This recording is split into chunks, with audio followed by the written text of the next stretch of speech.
Hi there, Slow Prepper here. There's all different types of preppers. Just because you're handicapped doesn't mean you can't prep. Handicap preppers are important to us.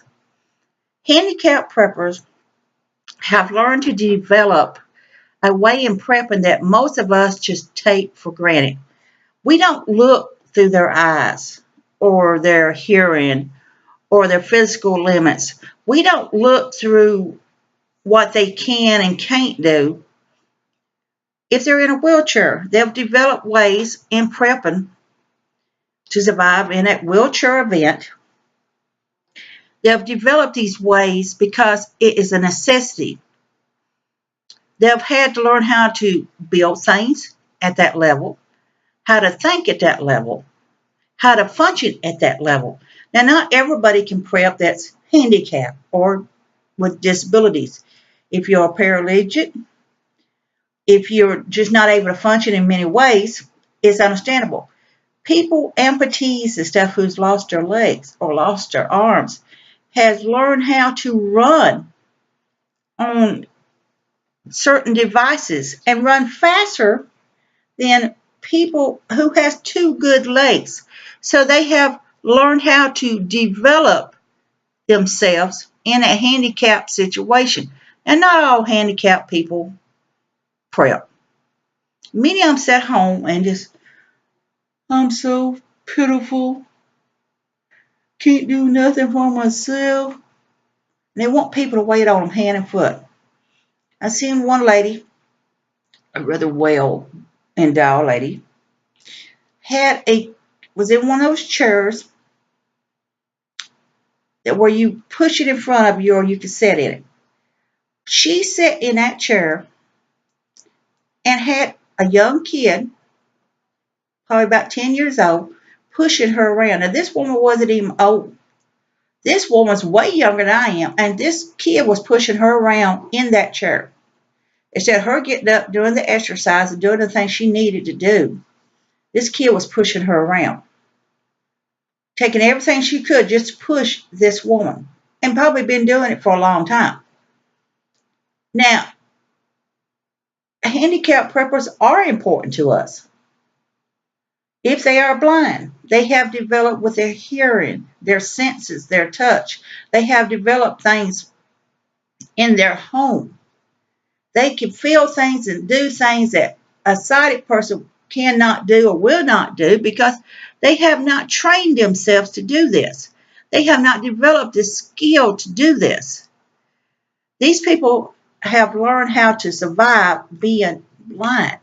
They can do things in the darkness that a sighted person cannot do.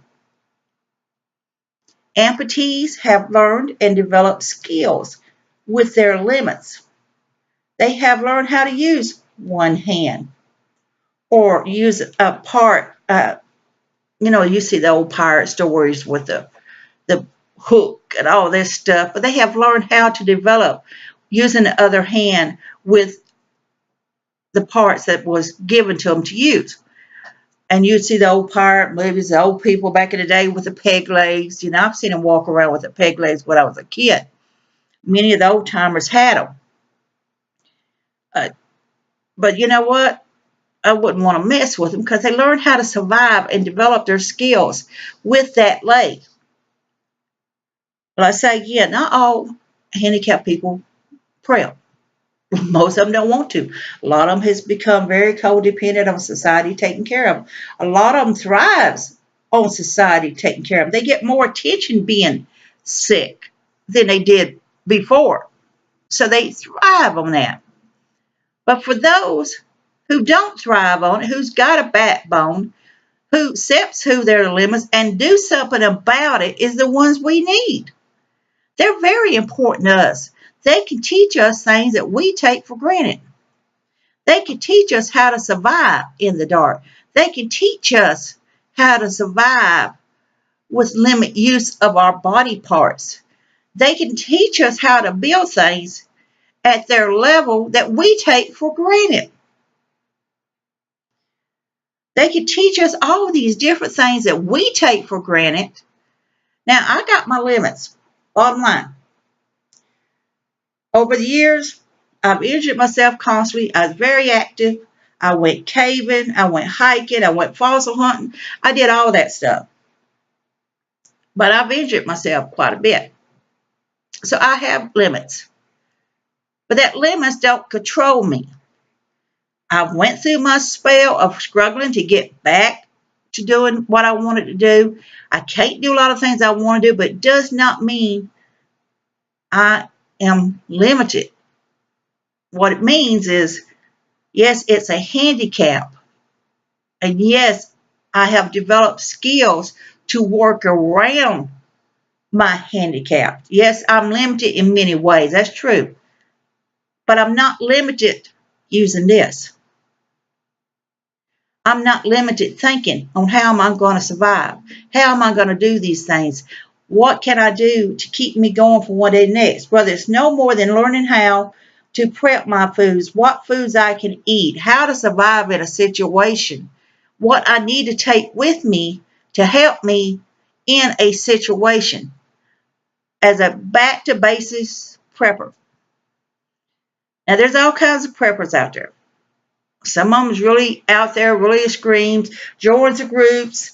Some of them sit on the couch. Some of them small preppers. Some of them talk the game, but they don't do anything about it.